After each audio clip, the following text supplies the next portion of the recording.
Okay, thank you very much. We are now live. Um, Let me start by introducing the session for today and also to introduce the panelists we have on the studio to our listening audience so that they can also follow with what we are doing. Ladies and gentlemen, if you're following us from Facebook, I want to say a very big afternoon to you if you're watching from West Africa, and good evening to you, good morning, depending on the time you're watching. Today, we want to look at the youth and mental health conversation round three. We've done the first and second session, and we are in the third session. Before we proceed, I would like to introduce the guests I have in the studio. I'm privileged to have Professor Pamela with us here.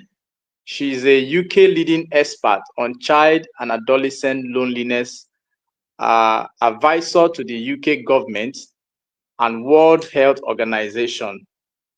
And she's also a lead researcher of the BBC loneliness experiment.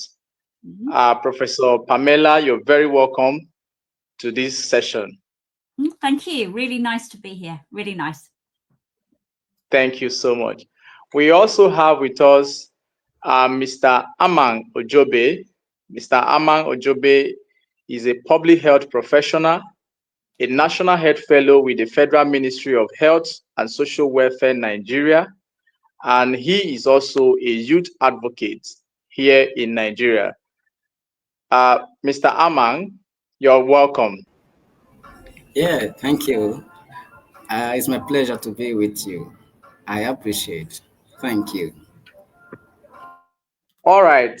I also want to inform that uh, Professor Pamela is joining from the United Kingdom, just to get us abreast, to know how important this conversation is.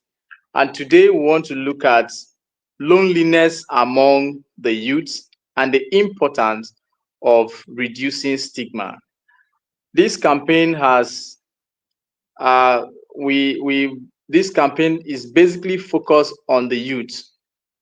We understand the issues surrounding mental health and how most youth find it very difficult to speak out.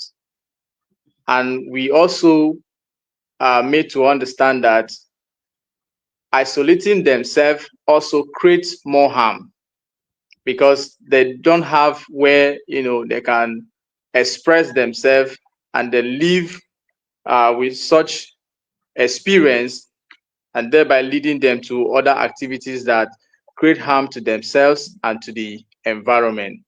So that is why today's discussion is very important, and we want to hear from the wealth of experience from Professor Pamela, who is going to share a lot based on her experiences and how best young people can handle a situation of loneliness. So thank you very much. At this point, I would like to quickly turn to Professor Pamela to ask you this question, Prof. Uh, as you know, many people today are surrounded by technology and social media, yet they still feel lonely. From your perspective as a professor and also a researcher, why do you think loneliness is such a growing challenge among the youth today? Okay, I'm going to answer the second part of your question first. So you said about loneliness being a growing problem. And actually what we see in the research is it's not necessarily a new problem that we're dealing with. If we have a look at the statistics over a large period of time, what we see is that for a long time, loneliness has been an issue for young people. It's just that now we talk about it. So if we have a look at loneliness across the age span, so from young people all the way up to very old age, we see that there are two peaks in loneliness. And those are two very natural peaks. They occur during adolescence and young adulthood, and they occur again during old age. And they're two points in everybody's life where you are having to think socially. So, of course, when we're older, we're losing friends, we're losing family to ill health or to death. During adolescence and young adulthood, we're trying to work out who we are in the world and which social group we want to belong to. So we are having to put ourselves into situations where we can experience really quite high levels of social disconnection. So those feelings of loneliness. So it's really quite natural that we feel it. All of us get loneliness sometimes. We all experience it sometimes. It's just that there are those two peaks where people will experience it more. The trick, though, with loneliness is not to get stuck. Once you get stuck in that experience, that's when we see it lead to other problems, such as physical health problems, but also psychological health problems. And there we're talking about increases in suicide ideation, depression, and so on. So I think that's important, is to know that loneliness is quite a natural experience. We all get it sometimes, but during adolescence and youth, we will experience it more.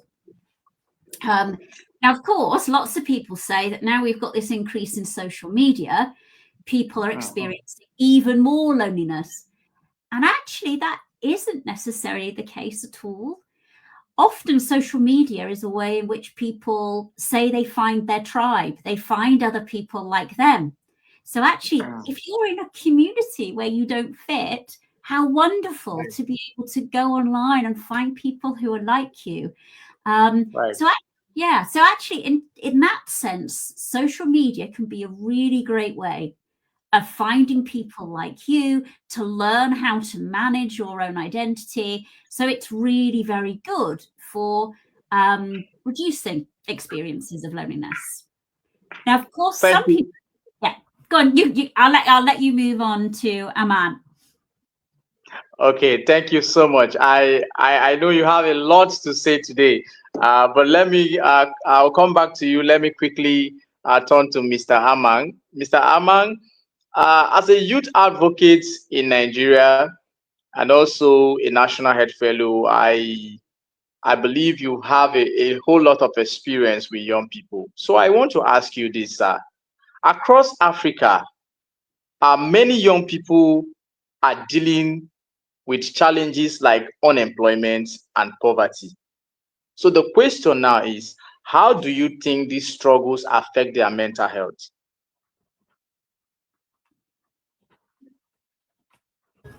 Thank you. Thank you so very much. I appreciate this opportunity. It's my delight. I like the way Prof mentioned my name. It's as though she's a Nigerian. Prof, thank you for joining the call. Um, Poverty and unemployment actually has, I would say, exponentially affected mental health to a very great proportion. In Africa, particularly Nigeria, where unemployment and other effect of poverty is practically evident, is not far away from everyone in Africa that mental health has its roots or can be traced to poverty and unemployment in Africa. Youth are depressed, youth are stressed, youth are frustrated, youth are not having self motivations anymore. They've lost self esteem, all because of poverty and unemployment. And the demands from uh, economics, from families, from relatives and siblings is really driving them crazy. And thank you for this platform and what you're doing excellently a great job, because people think mental health is just a challenge for the older people. for the older folks. Mental health is affecting everybody, and this is a timely topic, and I am really impressed. Thank you. Thank you very much, Mr. Amang. I appreciated the fact that you acknowledge the impact of uh, unemployment and poverty on the mental health state of the young people in Nigeria. I believe as we move further, we'll be able to look at how best we can provide solution moving forward. Let me come back to Prof. Prof, um, I just want to put this to you as a professional, as some people see loneliness as a weakness.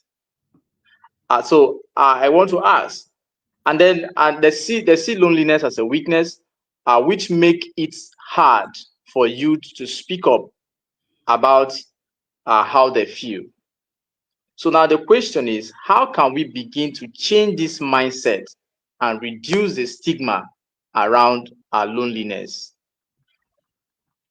Yeah, you're absolutely right that people talk a lot when we've done experiments, when we've done big surveys.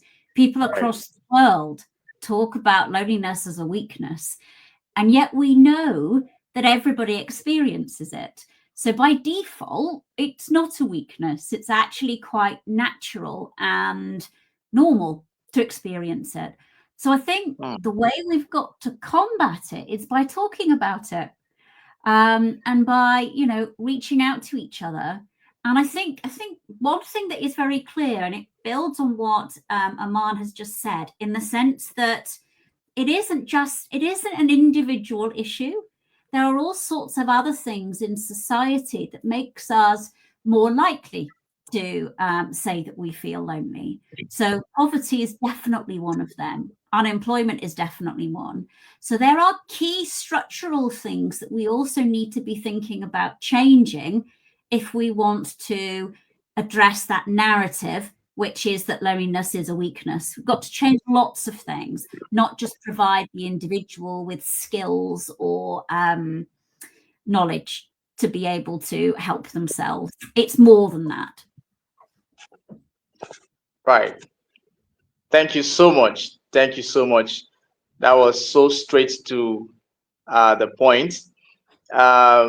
I like to do this side by side, ask, and then come over to Mr. Amang just to strike a gender balance. Yeah. um, to you, Mr. Amang, in our communities in Africa, as you know, mental health is still a taboo. It's still a taboo topic. People don't talk about it, right? When you mention mental health issues, either they label you as a winch and all sort of things. I've seen issue of older people who experience dementia and the way they treat them. So, as someone from here, what I want to find out is, some see it as a weakness or even spiritual. Now the question is, how can we begin to change this mindset and reduce stigma? How do we conscientize our people to understand that people going through mental health issues are not a kind of are not experiencing punishment from the devil or from God? How can we change that perception of labeling it a spiritual thing? What changes can we begin to provide to change this, to change their mindset from seeing mental health issues as a taboo topic to be discussed? All right. Once again, thank you. I appreciate this honor. It's delight. It's a great delight for me.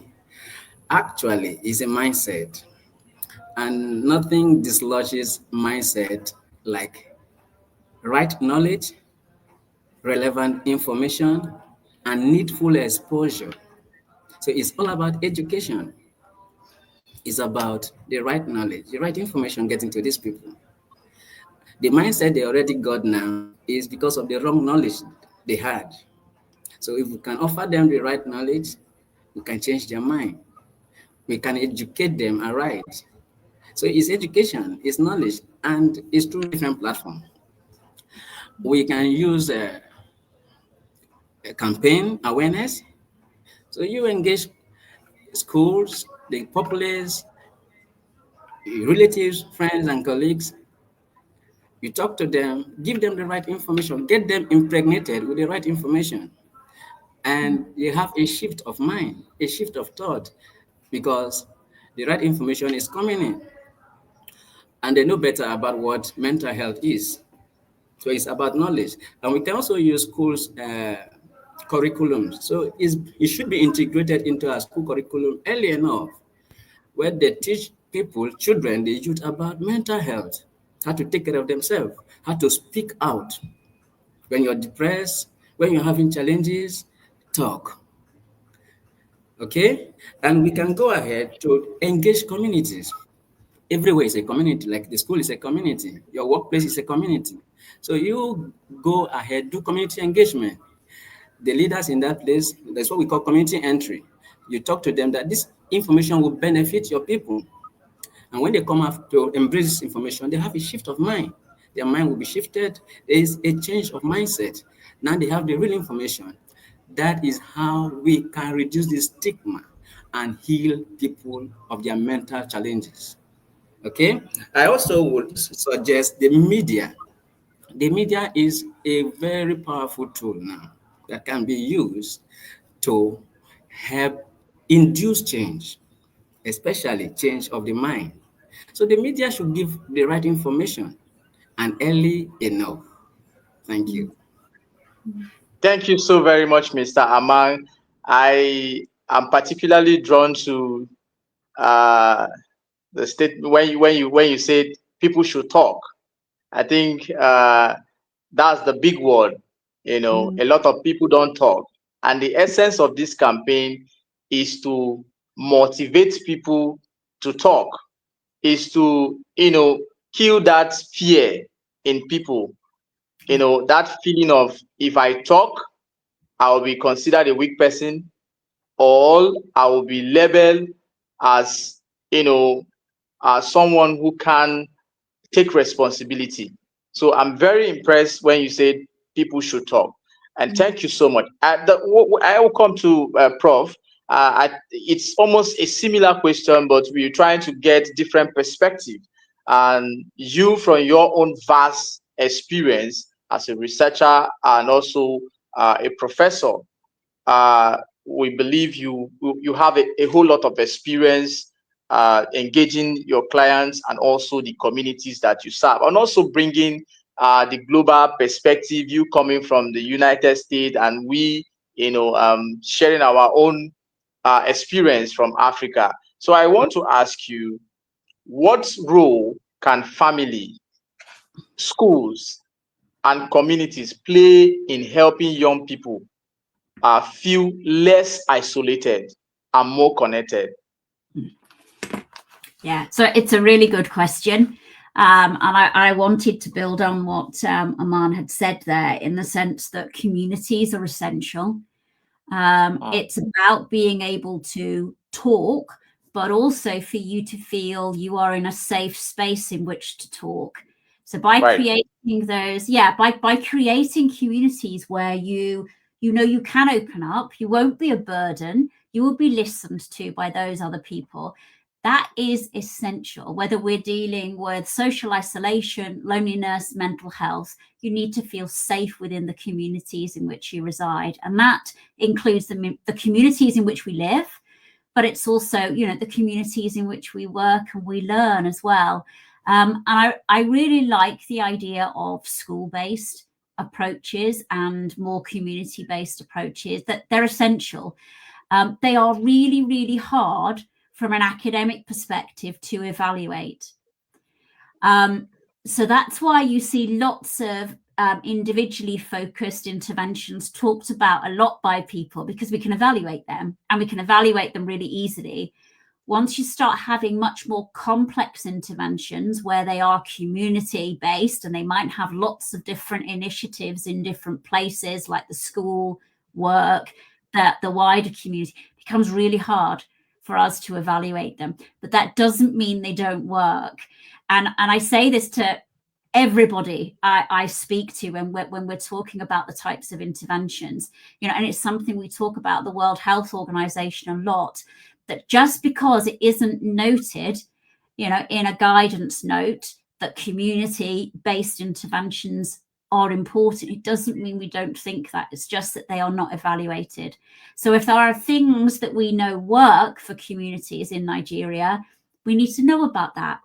Yeah, it's collecting data on a different level. It might not be scientific because that's really hard to do, but if you know something works, again, communicate that and talk about that much wider, because there's so much that we can share on a global scale.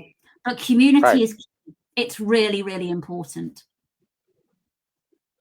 Thank you so very much. I like the call for collaboration for us to collaborate on a global scale to see how we can intervene in these issues. Thank you so very much, Prof.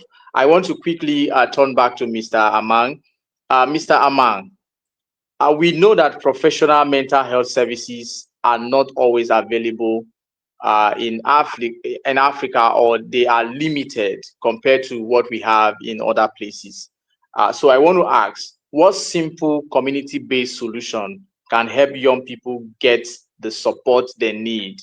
I want you to connect it to the rural people. So what are those community-based solutions within the communities that can help young people get the support they need? Thank you.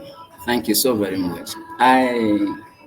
I will list a few simple, sustainable, and really innovative solutions that can be used for us in Africa as compared to what the international communities are enjoying. We in Africa, we have some limitations. I like what Prof said, that the approach of the school-based approach, education-based approach, is quite commendable. In Africa, in our communities, to bring up solutions that are sustainable and really innovative that will help. Let me name a few of them, because it's got to be sustainable. It's got to be sustainable. First is to set up a peer support group. Prof mentioned, if you have an environment that is comfortable for you to speak, there is little or no limitation. You will obviously talk.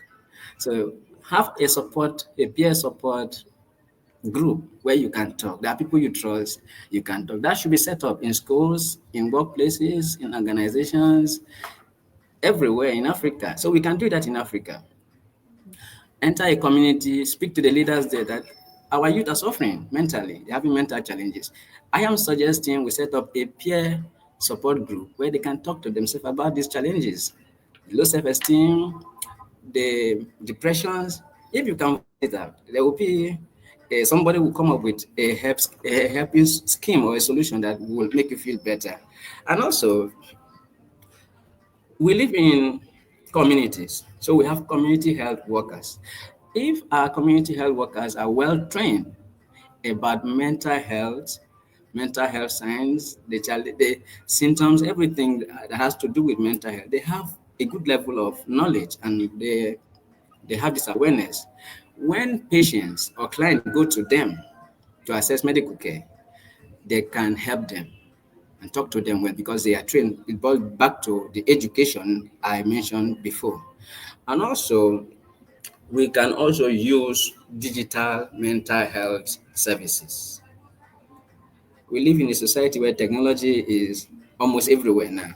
Technology, social media, the media is everywhere now.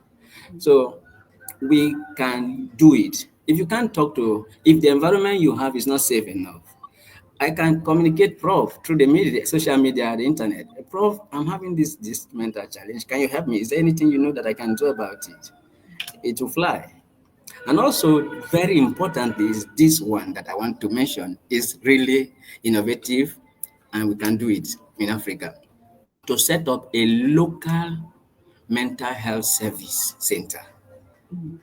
Yes, we don't have it in Africa. If we have it in Africa, is I don't think it's up to 5%. Each community can have a local mental health service center where you, just as we have primary healthcare centers, Mm. is available and closest to the people, the community people. So we have a local mental health service center where people with mental health challenges can rush in quickly and go as a first place of contact. Mm. We'll have something good, and the challenges of mental health would be dropped, will be reduced. Thank you so very much. Mm. Thank you so very much, Mr. Aman. You really proving that you are an indigenous son. So I want to appreciate you.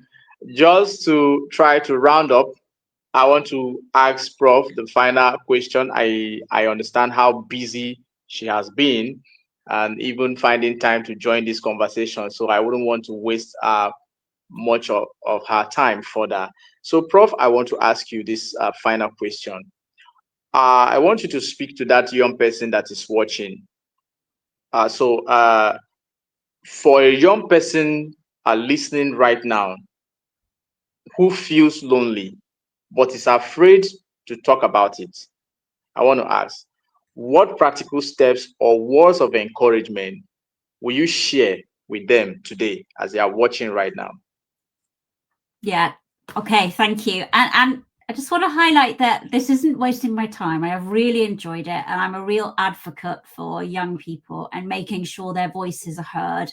And I am here representing them, as well as the work that I do.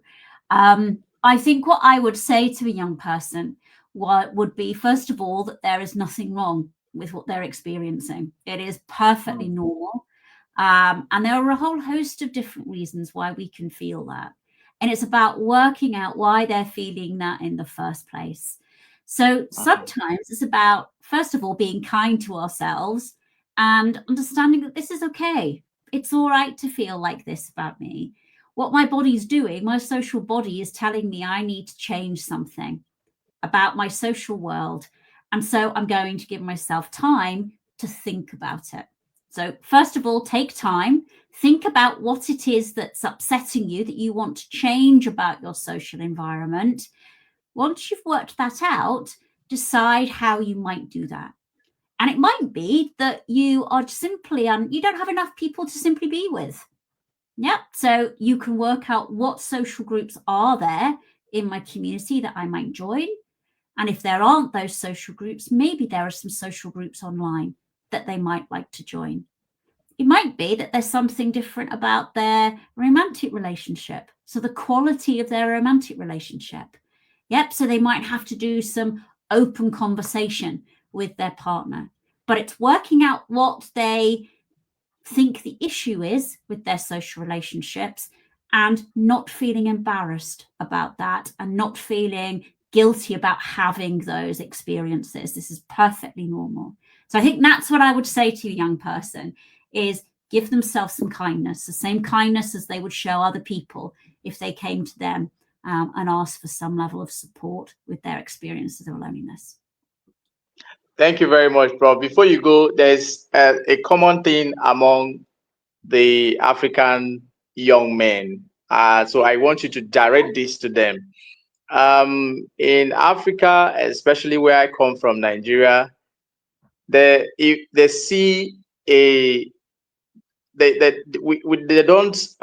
It's not expected for a young man to to cry. Let me put it that way. To go through Yep. that emotional, reach that point where you can start complaining and start showing a level of start breaking down. And when you start complaining on how you feel, you are easily attacked by your peers or the people, your the neighborhood, that you are displaying some level of weakness as a man. It's not expected. We grow up in an environment where, I say it often, that it's about the struggle. So we are expected to struggle and get all what we want, attain our goals. So when a young man tries to get to that point where he's overwhelmed and he wished to talk about it or express himself, even by crying, you are considered a weak person. They can just laugh at you. Maybe in the university, I've witnessed that during my undergraduate days. So I want you to just direct it to the young men watching, the African young men that are watching. Uh, I want you to, I mean, talk to them if it's okay to cry, to share their experiences, to feel weak at some point, and how best they can manage that if such situations arise where they finally find themselves breaking down. So I want you to direct it to the men. I will do that, because this is something that we found in the BBC loneliness experiment. Young men did say this was a problem. They didn't have those other people that they could talk to about their experiences of loneliness, like you said, because there was this feeling of being weak. And that felt like it was a very much a cultural thing that they then, they had to live within that culture. What I would say is pick the person you say it to. Yeah, there will be people in your community, there will be friends, there will be partners, there will be family members who you will be able to cry with, that you will be able to open up to. And once we start breaking down those barriers, there will be more of those barriers broken. And I know it's hard. It's actually hard for many females to do this as well. But by actually opening up, I promise you, you will feel so much better by opening up. But make sure that's the right person to do that with, so you feel safe and secure in doing it. So I think that's what I would say to that young man. Thank you so much. Thank you so very much. To Mr. Mang, final words from you. I want to direct it to you. I know you are not in government now, and I hope that someday you become a leader in Nigeria, or be leading one of the states, or leading Cross River State, or become a senator. But for now, if you had the chance to advise African leaders today, what key step will you recommend to improve youth mental health across the continent? All right. Thank you once again. Thank you. This has been an exciting topic, so very interesting. I'm enjoying it. I don't wish it comes to an end so quick. Okay. I will say we are all leaders, whether in government or not. Actually, the government is supposed to be the people. Okay. That notwithstanding, I would want to say to our leaders in Africa that there are ways we can go about addressing mental health. Since you've been questioning me about poverty and unemployment, and how it affects mental health, and I told us that education is still fundamental, still very basic. If they set the school system, the education system, make policies and implement them, include them in school programs, that in our curriculum there is a mental health subject. They talk about it early enough. As the children are growing up, they have this consciousness already. The right knowledge is being imparted into them. It will go a long way. That's number one. Number two, let me make something very clear here. To us leaders in Africa, any policy that is made and is not implemented is almost dead. So it's not just making the policies; it should be well implemented. It should be implemented, and also to integrate mental health mental health activities programs into every community is very important. It's so very important. I know it will need funding. That is why I say a whole lot of political leaders, government leaders are afraid to get involved because normally they don't want to spend money. They think this thing is not important. Everybody should sort himself. But the government is supposed to be taking care of our people. So they should increase funding. Anything that concerns mental health, I think it should be what they want to be interested in and about. So they should inject most of the government fundings into campaigns, promotions, and programs that has to do with mental health. According to WHO, health is not just the absence of illness and diseases. If somebody is not healthy mentally, it may not show some obvious signs and symptoms, but if you look closely, you know that this person is not healthy, it's not well. Mentally, the person is sick. So funding should be made available. It will really help us to go a long way. And campaigns like what we are doing now already, awareness campaign should not stop. We should keep talking about it and encourage people to talk about what they are going through. It will really help. Thank you. Thank you so very much, Professor Pam and Mr. Amang, for sharing such a deep insight with us today. What stands out clearly is that youth loneliness and mental health challenges are not just personal struggles. That's what we've been able to learn today, but community issues that require compassion, understanding, and collective action. And I believe reducing stigma begins with changing how we talk, just like Professor Pamela has highlighted, you yourself, Mr. Amang, has also highlighted how we talk about loneliness and mental health among ourselves. Seeing them not just at weakness, just like Prof have also said, that it's not wrong for men to cry, it's not wrong for one to be going through mental health issues. But we have been advised to see these things are as part of the human experience. We are human beings, and we are human beings that are built with emotions. So we are bound to experience these things. And we also learn that families, schools, communities, and leaders, they all have a role to play in creating spaces of connection, support, and hope. Uh, and finally, to every young person listening to us today, I believe you've learned something from the experience that has been shared from our distinguished professor and our youth advocate, Mr. Amang. You have been made to understand today that you are not alone.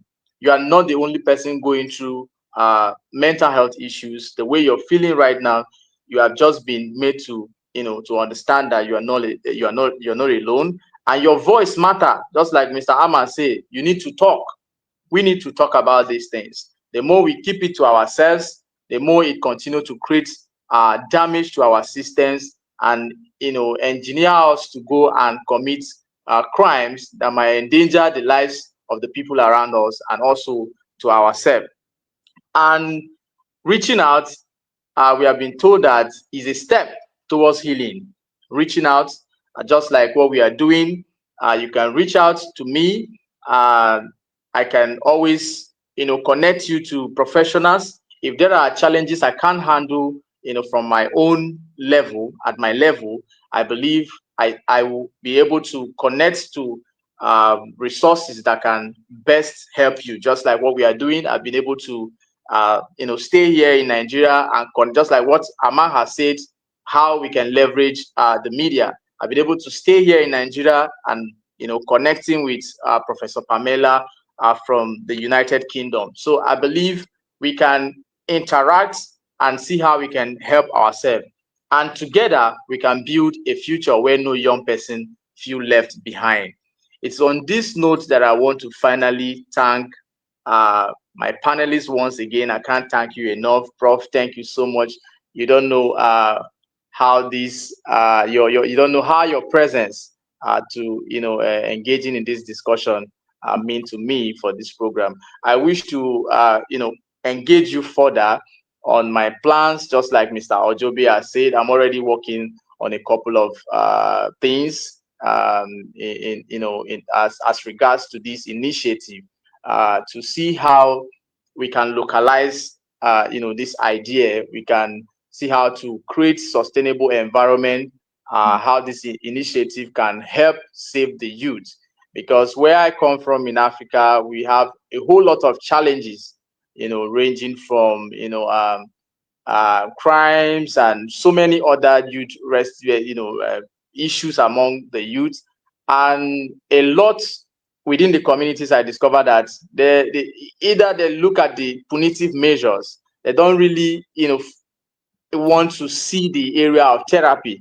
Everything is about he commits an offense and he needs to be punished. But we want to look at how can we trace the triggers. How was this person triggered to go into the crime or commit the offense or go into drugs? What triggered them? How did they get to that point?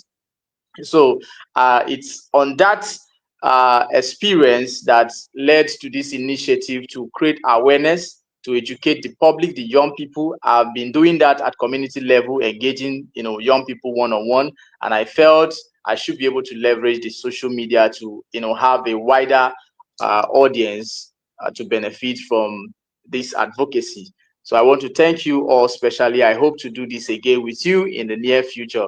Thank you, Prof. I'll follow you up and we'll see how you can collaborate with this initiative to have a better and sustainable result. Thank you very much and have a pleasant day in United Kingdom. I hope one day I will have opportunity to sit with you one-on-one. Thank Yeah. you so very much Okay. for Thank you for having coming me. on board. Thank you. Yeah, yeah. All right. Bye-bye. Yeah, Mr. Amang, thank you so much. Thank you so much.